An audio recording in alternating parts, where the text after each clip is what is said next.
Hi, first grade. We are on Knowledge 8, Lesson 8, Animals of the Saltwater Habitat. Our first vocabulary word is plankton. Say plankton. Plankton is a very small animal or plant that drift in salt water or fresh water. The next word is regeneration. Say regeneration. Regeneration is the process of regrowing a missing body part. And the last one is shallow. Say shallow. Shallow means not very deep. Welcome to the last habitat that we are going to explore. In the last read aloud, we explored freshwater habitats. Now we are going to learn about another kind of water habitat, a saltwater habitat. Saltwater habitats, as you could guess from their name, contain lots of salt. This means that you can't use salt water for drinking. Would you like to drink a cup of salty water? No, thank you. It's hard to imagine, but more of the earth is covered in water than it is in land. Most of the water is salt water in oceans and seas. Oceans are huge areas of salt water that stretch all around the planet, and they are home to almost half of the world's species of animals and millions of different types of plants. The water in the ocean comes from rain as well as from rivers and streams that flow into the ocean. Seas are smaller areas of salt water that have land around them or around part of them. I've come to the largest ocean, the Pacific, to show you a little bit more about ocean habitats and the plants and animals that live in them. I'm standing on a beach looking out into the water. You can see that the waves are crashing onto the beach. This beach and any land that runs alongside the ocean is called the coastline or the shoreline. Now, you may think that when you are standing on the land looking at the water, that the land stops where the water starts. It certainly looks that way. But let me get my trusty scuba gear and walk out into the water.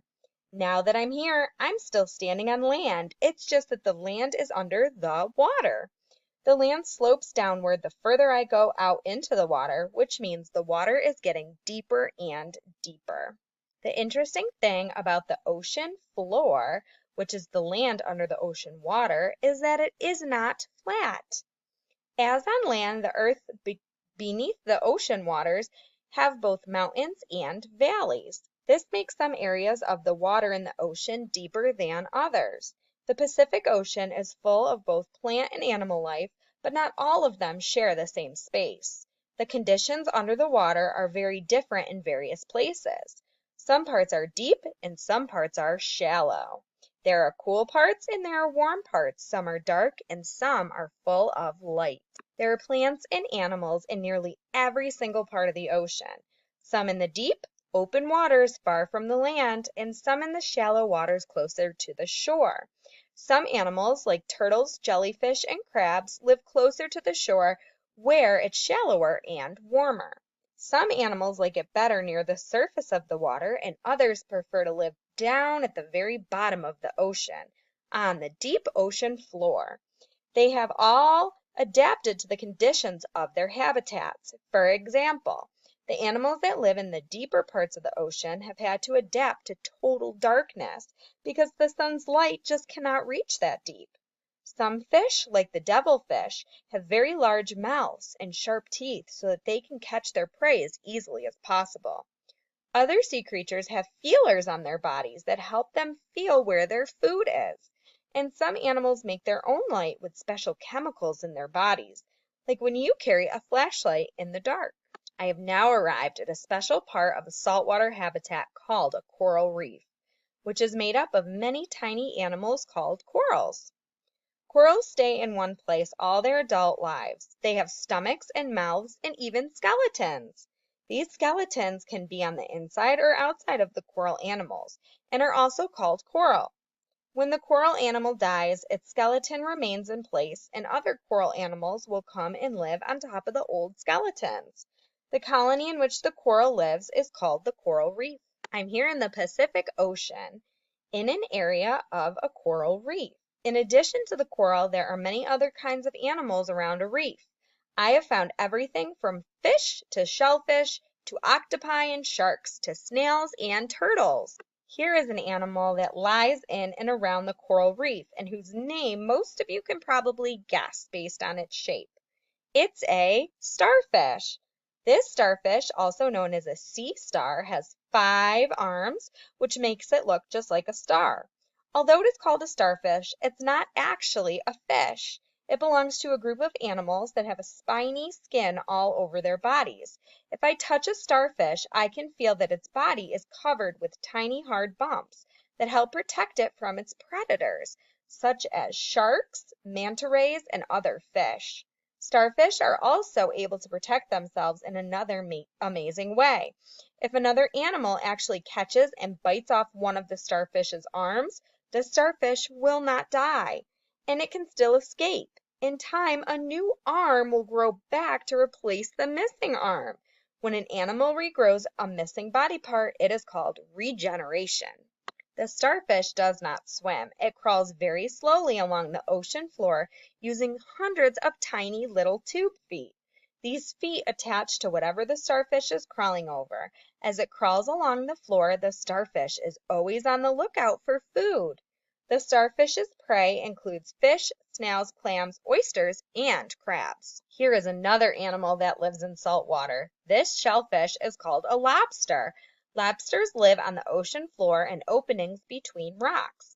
Their hard shell stops most other animals from trying to eat them. Lobsters have many legs that they use for crawling about, and they use antennae on their head to feel their way along the murky ocean floor.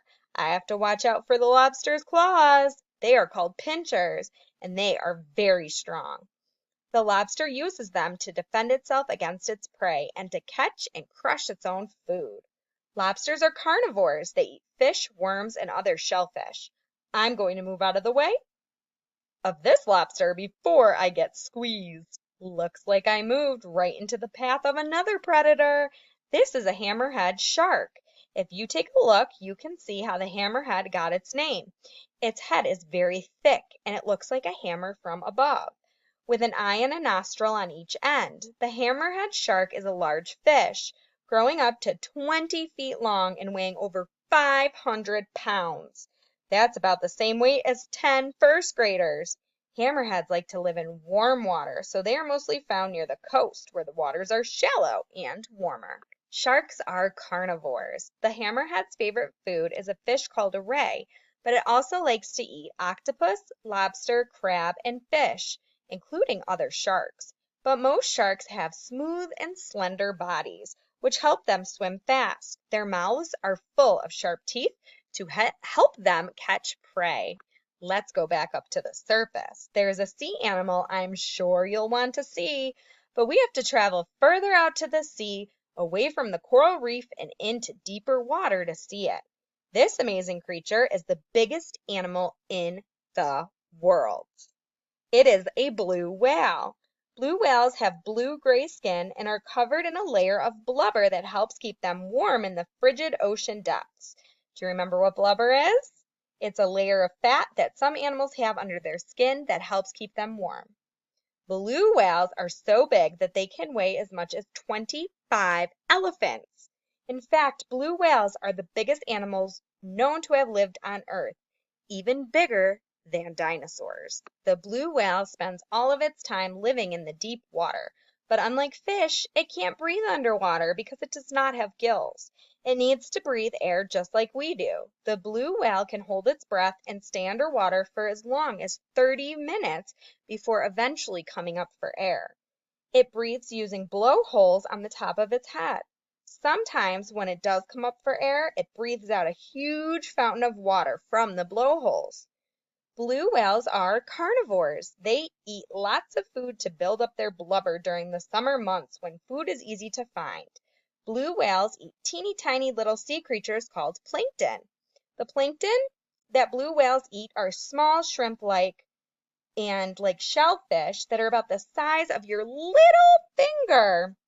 It's incredible to think that the biggest animal on Earth eats one of the smallest animals on Earth. The ocean is so huge and so deep that we could spend all year looking at the plants and animals that live there and still not see them all. In fact, there are still many living things in the ocean that people and adventurous rats have not even discovered yet. I hope you've enjoyed learning about the animals in the saltwater habitat in the Pacific Ocean. We still have one more stop to make our worldwide tour of habitats. I will see you next time. The end. You may now go ahead and click on the Google form to answer the questions about today's read aloud.